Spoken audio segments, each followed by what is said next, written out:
the most important elections, I believe, leading up to the big one in 380 days. I think we're 380 days now. My God, that moved quickly. The most important ones are local. And in the state of Virginia, voting started. It seems like voting started in the spring. I just, it's the whole concept of early voting.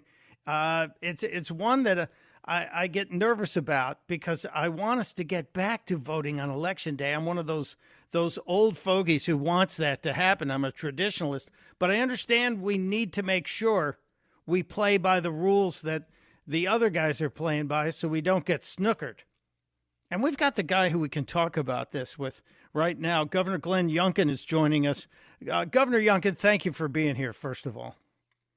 Mike, great to be with you, and thanks for just reiterating the importance of voting. And we got to get everybody out to vote. You know, Mike, in 2021, I think we shocked the Commonwealth and the nation by pulling off an election that brought people together around common sense, conservative leadership. It's worked. I think voters across Virginia are happy with the job we're doing. And so we got to get people out to vote. And the crazy thing is, Mike, that there were 500,000 people that voted for me and Winsome Sears, our great lieutenant governor, and Jason Miyares, our great attorney general, that didn't show up and vote for the congressional midterms. So we got to get everybody off the sidelines, get out and vote. The polls are open. You can go to secureyourvotevirginia.com, figure out the polls closest to you, and let's go vote and win this thing. Yeah, it is maybe, and I know there's no exaggeration when you say this. Every election now going forward is the most important election of our lifetimes because they're pivotal in determining the future. And if the state can take the state Senate back, if the voters can take the state Senate back and put it back in the hands of Republicans, and the House will stay strongly Republican, and then a strong governor like Governor Glenn Youngkin can be there leading the charge, I feel fairly comfortable in saying that Virginia can become solidly red going forward on national elections. Or is it presumptuous of me to say that, Governor? Well, I think, first of all, when we brought everybody together in 2021, it was a real movement, and we swept, and we had a big agenda, and we've delivered. And we now have 230,000 more people working in Virginia. We've had $5 billion of tax relief. That's $2,200 for every Virginia family. And if you're a vet, up to $40,000 of your retirement is not taxed in Virginia anymore because we serve those who serve us. We've empowered parents. We put in high-intensity tutoring to make up for the bad decisions made in the previous administration, keeping kids out of the classroom. And we back the blue. And I'll tell you, I'm so proud of the work we're doing to pay our law enforcement more, to give them the appropriate training and equipment, and to really go to work to bring crime down. This is real-time stuff that needed to be done, but there is so much more to do. And if we can hold our House and flip our Senate and basically take the brakes off, Virginia will soar. And I think Virginia will be solidly red, and I think Virginia will continue to lead the way in common sense, conservative policies that work. Well, I agree with you, and I support it. And I watched as a Delaware resident, frustratingly so because the state is horribly blue. But in watching what Virginia did from a grassroots point of view, taking it from the schools to the streets and then to the ballot box, it is a blueprint, I think, for success around the country. And I hope the rest of the nation is following you. But there are two things on my mind, Governor. I know we only have a limited amount of time. Two things in my mind. The left is trying to make this all about abortion when, if you look at Europe, Europe has like 12 weeks of a limit on abortion after 12 weeks. And 15 weeks, the left is saying, oh, it's a horrible thing, a horrible thing. They're trying to make this a single issue for voters. And I think there are other issues. For example, the imposition of California's ridiculous standards on your ability to purchase the car you want. I think that's a greater threat that needs to be pointed out because it affects everybody. Cars affect everybody. Can the emotional stance of trying to make this about abortion outweigh the freedom of choice issues like the automotive issue?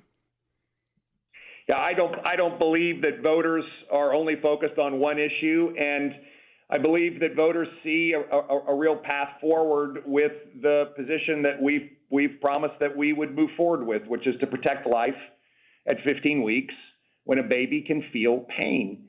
And Mike, I'm a pro-life governor. That's Virginians elected a pro-life governor, and I've been very clear about that. And I've looked at what Virginia almost did now about 3 years ago, where we were one vote away from watching Virginia extend abortion all the way up through and including birth, paid for by taxpayer expense.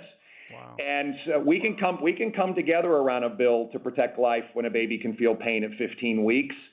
We can do this. We've seen a vast majority of Virginians, a majority of women, a majority of Democrats support this position. And I think it's one that people can see either no limits, which is what the progressive left wants, or reasonable limits. And we can land this. And I also think that really does balance everyone in a focus on these other really important topics. We've got to continue to drive economic growth by reducing the cost of living and reducing and streamlining regulations. We have to get rights back for Virginians to decide what car they drive. And it is the most out of bounds thing I've ever seen when the previous administration signed a bill to allow bureaucrats in California to decide what car Virginians drive. This is all about individual liberty and decision making, and to try to turn Virginia into California is something that's never going to happen while I'm governor of Virginia. But we also recognize that we've got to continue to stand up for parents and make sure that they have the head seat at the table, and we've made great progress there. But we can also raise expectations for our kids by raising the ceiling and the floor. And I am so excited about the new history standards that we have rolled out, and the expectations in math, and the intense tutoring that's now been rolling out across the Commonwealth to help kids catch up from these terrible decisions that were made in the last administration to keep kids out of school. We were 44th in the nation in getting kids back in the classroom. So there's so much work to be done. We can do it. We've got to hold our House and flip our Senate. It's all doable, and that's why these elections are so important. One last thing I would add, Mike, is that, common sense conservative leadership and policies work. It's amazing what happens when you reduce the cost of living. People stay, they move here. It's amazing what happens when you streamline regulations and reduce the cost of doing businesses. They expand and hire more people. 230,000 more Virginians working, the largest labor force today in the history of the state. And so we can see a real path forward, and we are either going to accelerate when we win these elections, or we're going to see more speed bumps when the other side tries to take common sense and put it back in the drawer like they did when they were in control. This is what it's about. This is why it's so important that people get out and vote. You can go to secureyourvotevirginia.com, make a plan, vote early. And if you don't vote early, please show up on Election Day on November the 7th. We can't afford to leave a single vote on the sidelines. Secureyourvotevirginia.org. Get it done. .com. I don't know why I thought it was .org, but .com. Secureyourvotevirginia.com. Get out there, and if you know someone who hasn't voted, make sure you bring a friend with you and get everybody going. Governor, nothing short of just a remarkable progress you've made in the short time you've been there, and I hope it continues, and I hope other states are paying attention.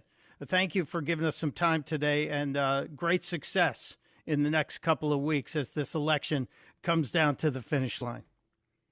Mike, thank you. God bless you, and let's go win this thing. Yes, sir. God bless.